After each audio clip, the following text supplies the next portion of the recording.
Indian army officer का एक बेटा था जो कि चंडीगढ़ में पैदा हुआ। ये पढ़ाई में बहुत अच्छा था। जब ये स्कूल में जाता, टास्क करता, तो इसके जो टीचर्स थे वो इसकी तारीफ करते थे। 12th स्टैंडर्ड के बाद इसकी एडमिशन बिट्स प्लानी में होगी। वहां पर भी कॉलेज में जो टीचर्स थे वो उसकी बहुत तारीफ करते थे। इसके बाद ये बिट्स प्लानी छोड़कर कैलटेक में मूव हो गया, यानी कैलिफोर्निया इंस्टीट्यूट ऑफ टेक्नोलॉजी। वहां पर एक सब्जेक्ट था जिसकी 3 किताबें थी और इन सबको असाइनमेंट में एक टास्क मिला कि इन 3 बुक्स के बाद अपने थॉट्स बताओ। इसने बहुत मेहनत करी, तीनों की तीनों बुक्स पढ़ी और उनको बहुत ही अच्छे पॉइंट्स में समराइज कर दिया। ये एक्सपेक्ट कर रहा था कि इंडियन कॉलेजेस की तरह यहाँ पर भी इसकी वाह वाही होगी, लेकिन इसको डी ग्रेड मिला। क्यों?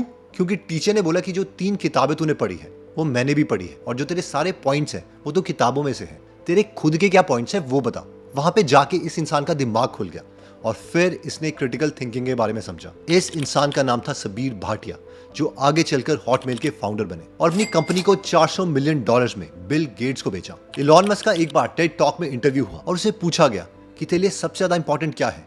उस पर उसने कहा, मेरे लिए सबसे ज्यादा इंपॉर्टेंट ये है कि एक्चुअल में सच्चाई क्या है। मुझे मैटर नहीं करता कि वो जो सच्चाई है वो कहां से आ रही है। The truth matters to me a lot. Really, like, sort of pathologically, it matters to me. हमें से मैक्सिमम लोग जो किसी भी इंफॉर्मेशन को सच मान लेते हैं, उसके लिए जो सच्चाई है सिर्फ वो मैटर करती है, यानी what is the truth. For example, जो इंडिया के प्रणय हैं वो 2018 में बहुत फेमस हुए क्योंकि उन्होंने इलॉन मस्क को ट्वीट किया कि टेस्ला के जो विंडशील्ड के वाइपर्स हैं उनमें कुछ प्रॉब्लम्स हैं और इलॉन मस्क ने इसके ट्वीट का आंसर दिया कि यू आर राइट, इसमें प्रॉब्लम थी लेकिन अगले बिल्ड में इसे फिक्स कर दिया गया है। प्रणय जब यूएस में गए तो इलॉन मस्क ने इनके साथ एक फोटोग्राफ भी खिंचवाई। इन शॉर्ट, जो भी इंटेलेक्चुअल लोग हैं वो बहुत ही अच्छे क्रिटिकल थिंकर्स हैं। उनको सच्चाई तक पहुंचना है, उनके लिए मैटर नहीं करता कि इन्फॉर्मेशन कहां से आ रही है। तो अब सवाल ये आता है कि क्रिटिकल थिंकिंग है क्या। जो यूनिवर्सिटी ऑफ इलिनॉय के प्रोफेसर हैं रॉबर्ट एनएस, वो कहते हैं कि critical thinking is defined as reasonable reflective thinking focused on deciding what to believe और डू। यानी कि एक ऐसी सोच जिसमें हम रीजन करते हैं, रिफ्लेक्टिव थिंकिंग करते हैं, यानी कैमरा अपने ऊपर लेके आते हैं और देखते हैं कि जो भी मैं सोच रहा हूँ क्या वो एक्चुअल में सही है भी या नहीं, और फिर उसके बाद हम डिसाइड करते हैं कि जो पीस ऑफ इंफॉर्मेशन हमें दी गई है वो सच है या नहीं। जबकि मैक्सिमम लोग जैसी उनको पीस ऑफ इंफॉर्मेशन दी जाती है उस पर झट बिलीव कर लेते हैं। उनके बीच की जो प्रोसेसिंग होती है वो करते ही नहीं।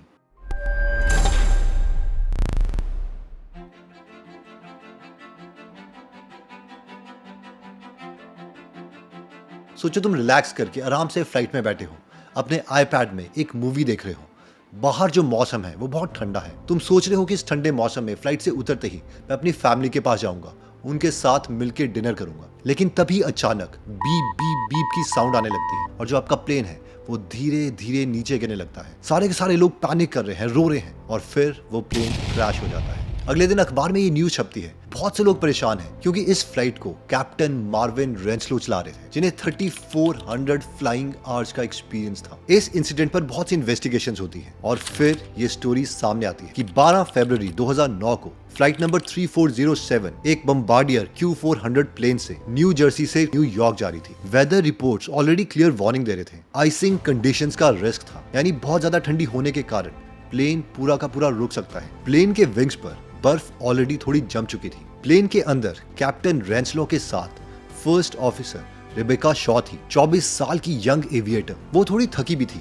जब प्लेन मिड एयर में था तो इस एविएटर ने देखा कि कॉकपिट पर कुछ वार्निंग साइंस आ रहे हैं, पर इसके साथ एक ओवर कॉन्फिडेंट कैप्टन था जिसने कहा, अरे डरने की जरूरत नहीं है, इससे भी खराब टफ वेदर्स में मैंने प्लेन उड़ाए हैं। पर रेबेका ने जो ट्रेनिंग करी थी उसके अकॉर्डिंग हमें इस कंडीशन पे प्लेन नहीं चलाना चाहिए था। पर वो कैप्टन रेंसलो के कॉन्फिडेंस से इतनी कन्विंस हो गई थी कि वो कुछ बोल ही नहीं पाई। ये कैप्टन अपने को बहुत कॉम्पिटेंट मानते थे, पर ये उतने भी कॉम्पिटेंट नहीं थे। जब ये यंग पायलट थे तो सिमुलेटर टेस्ट में इनकी परफॉर्मेंस सिर्फ एवरेज थी और करियर के शुरुआत में तो वो 3 बार फ्लाइंग एग्जाम में फेल हो चुके थे। लेकिन कभी भी इन्होंने ये ओपनली एक्सेप्ट नहीं किया था और ना ही प्लेन की कंपनी को बताया था। थोड़ी देर के बाद जब और वार्निंग साइंस आने लगे तो रेबेका ने कैप्टन को हिंट दिया कि सर ये वार्निंग साइंस आ रहे हैं, लेकिन कैप्टन ने कहा, we are good, don't worry.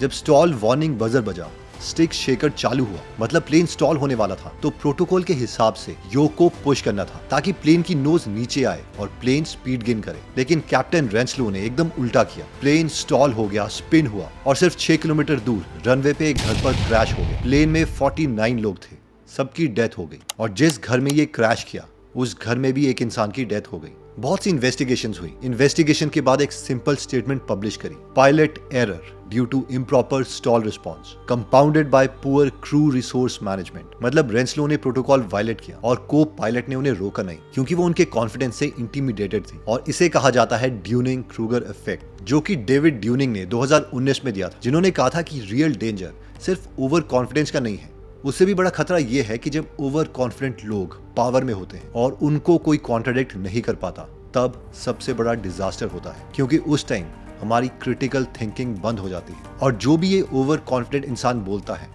हम उसे सच मान लेते हैं। इसके अलावा 4 और ऐसे बाइसेस हैं जो हमारी क्रिटिकल थिंकिंग को रोकते हैं, जिसमें मेरा सबसे फेवरेट है नॉर्मल्सी बायस। ये बायस कहता है कि अगर कोई चीज हमारे साथ नहीं हो रही तो हमें लगता है कि वो कभी होगी ही नहीं। फॉर एग्जाम्पल, अगर आप न्यूज़पेपर में हर बार न्यूज देख रहे हो कि बहुत सारे एक्सीडेंट हो रहे हैं, लेकिन वो आपसे थोड़े दूर हैं, तो आपको लगेगा कि यार ये एक्सीडेंट जो है वो मेरे साथ नहीं होंगे, वो किसी और के साथ होंगे। लेकिन जो क्रिटिकल थिंकर्स हैं वो इस नॉर्मल्सी बायस को अवॉइड कर पाते हैं, और वो होता है विद दिस, यानी डेटा।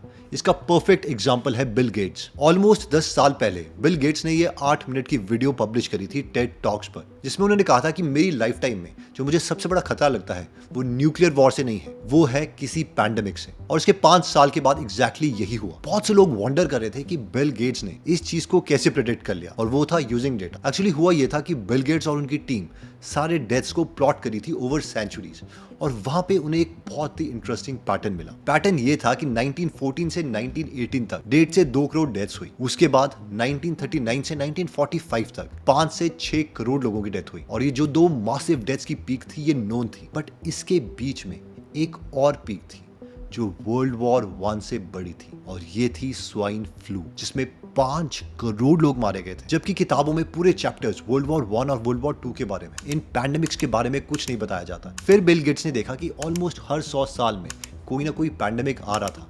बेशक उस टाइम उतनी ज्यादा डेथ्स नहीं हुई, क्योंकि जो टेक्नोलॉजी है वो उतनी ज्यादा एडवांस नहीं थी कि ट्रांसपोर्टेशन की वजह से लोग एक से दूसरी जगह जाए, जिसकी वजह से जो पैंडेमिक है और ज्यादा फैले। And data is the reason, जिसकी वजह से उन्हें पता था कि इन 100 सालों में भी एक पैंडेमिक मोस्ट प्रोबेबली आ सकता है। नेक्स्ट बायस कहता है हेलो इफेक्ट। इसका मतलब यह है कि अगर किसी इंसान ने बहुत ज्यादा बुरा भी किया हो, लेकिन अगर वो एक पॉजिटिव चीज कर देता है तो उसके अराउंड एक हेलो आता है। इन शॉर्ट एक बायस क्रिएट हो जाता है हमारे माइंड में, जिसकी वजह से हम उसे अच्छा मानने लग जाते हैं। इसका परफेक्ट एग्जाम्पल है संजय दत्त, जिनकी पहले बहुत ही नेगेटिव इमेज थी, लेकिन जैसे ही मुन्ना भाई MBBS मूवी रिलीज हुई उससे उनकी इमेज बहुत ही पॉजिटिव हो गई। कई लोगों को तो ये लगने लगा कि वो एक्चुअल के डॉक्टर हैं। इन शॉर्ट, ना जाने कितनी इंडियन पॉपुलेशन की जो क्रिटिकल थिंकिंग है वो ऑलमोस्ट बंद हो गई। और इसी हेलो इफेक्ट बायस को यूज करके बहुत सी जो पॉलिटिकल पार्टीज हैं वो किसी ना किसी एक्टर को इलेक्शन में खड़ा कर देती, और मजे की बात यह है कि वो एक्टर जीत भी जाते हैं। हमारी जनता इस बेस पर इन एक्टर्स को सिलेक्ट नहीं करती कि वो एक्चुअल में हमारी हेल्प करेंगे, बल्कि इस बेस पर करती है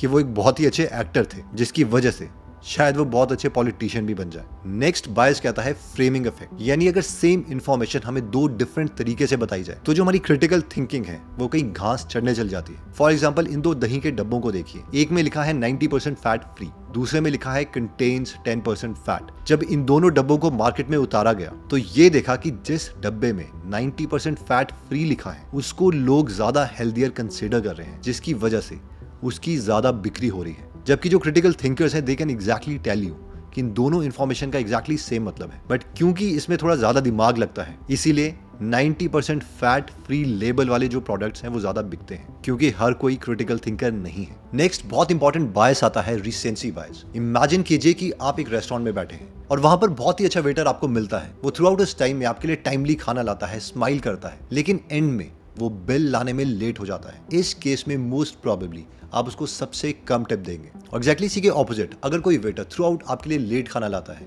थोड़ा अच्छा नहीं बिहेव कर रहा, लेकिन एंड में वो बहुत ही बिग स्माइल के साथ आपको ग्रीट करता है, तो मोस्ट प्रोबेबली आप उसको ज्यादा टिप देंगे। And this is because of recency bias, यानी हमारा ब्रेन जो रीसेंट एक्टिविटी है उसको ज्यादा वेटेज देता है, उसको मानता है कि वो थ्रू आउट एक्सपीरियंस है, which is not true. For example, हम किसी भी मूवी को जज करते हैं कि उसकी एंडिंग कैसे हुई। अगर आप किसी के साथ डेट पे जा रहे हैं और आपकी एंडिंग अच्छी नहीं हुई तो दूसरा इंसान आपको अच्छा नहीं मानेगा। वैसे ही क्रिकेट मैचेस में सबसे ज्यादा मूवमेंट जो हमें याद रहती है वो है लास्ट का छक्का, जबकि जो क्रिटिकल थिंकर्स हैं वो राइट क्वेश्चंस और डेटा को यूज करके सिचुएशन को एज इट इज परसीव करते हैं।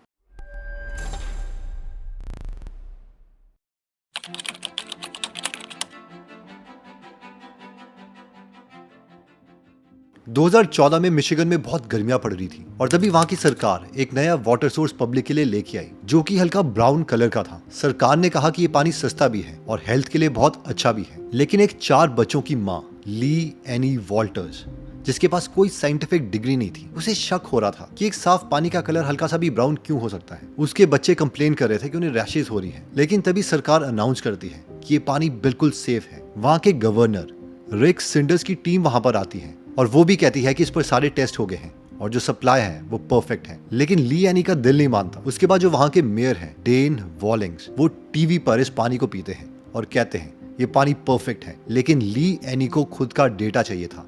वो कोई एक्सपर्ट नहीं थी, लेकिन बिना खुद के एविडेंस के वो डेटा को मानने के लिए भी तैयार नहीं थी। वो नेबर से बात कर रही थी, ऑनलाइन सर्च कर रही थी, लेकिन उसके पास कोई ठोस सबूत नहीं आ रहा था। 2015 में ली एनी ने ऑनलाइन एक 500 रुपए की किट खरीदी जो कि लेड को पानी में टेस्ट कर सकती थी। उसने पानी का सैंपल लिया और इस किट को यूज करके डेटा देखा। डेटा कह रहा था 104 पार्ट्स पर बिलियन, यानी जितनी नॉर्मल वैल्यू होनी चाहिए उससे 7 गुना ज्यादा। उसने ये फटाफट डेटा गवर्नमेंट को बताया, लेकिन फिर भी उसे कोई जवाब नहीं मिला। ये तो एक 500 रुपए की किट थी, इसके डेटा पर कितना विश्वास किया जा सकता है। इस पर ली एनी ने ये sample Virginia Tech Marc Edwards को भेजा जो कि वाटर एक्सपर्ट थे। उनकी लैब ने भी ये डेटा को कंफर्म किया और इसके बाद पब्लिक के बहुत से टेस्ट किए जाने लगे। हॉस्पिटल में जब बच्चों के टेस्ट किए गए तो उनके ब्लड में नॉर्मल लेवल से डबल लेवल का लेड निकला। इसके बाद मॉम्स, मैकेनिक, सारा नेबरहुड गवर्नमेंट के खिलाफ हो गया और पूरे 1 साल के बाद अक्टूबर 2015 में इस पानी को बंद कर दिया गया। और ये सब इसलिए हुआ क्योंकि 4 बच्चों की माँ क्वेश्चन करना जानती थी, डेटा को गैदर करना जानती थी। इन शॉर्ट स्टोरी से हमारी लर्निंग ये है कि हर चीज को हमें फैक्ट चेक करना चाहिए। What is the actual data?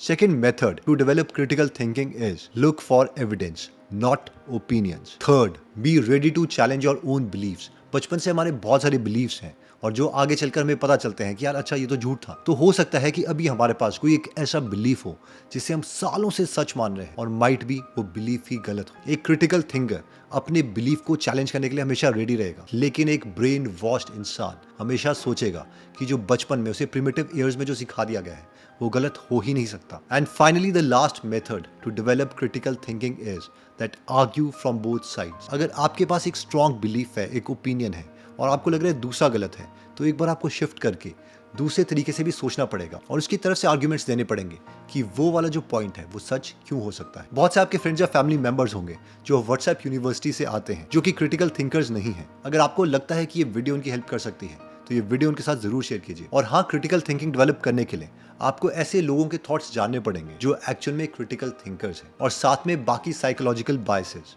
जिन्हें जानकर हम उन बायसेस को अवॉइड कर सकते हैं। अगर आप इन सारे सब्जेक्ट्स की बुक समरीज हिंदी में सुनना चाहते हैं तो आप गूगल एप्लीकेशन डाउनलोड कर सकते हैं। इस ऐप को 1.5 लाख से ज्यादा लोगों ने 4.8 स्टार की रेटिंग दी है पिछले 6 सालों में। तो इस ऐप को जरूर चेकआउट कीजिए। इसका लिंक मैंने डिस्क्रिप्शन और फर्स्ट कमेंट में दे दिया है। जय हिंद।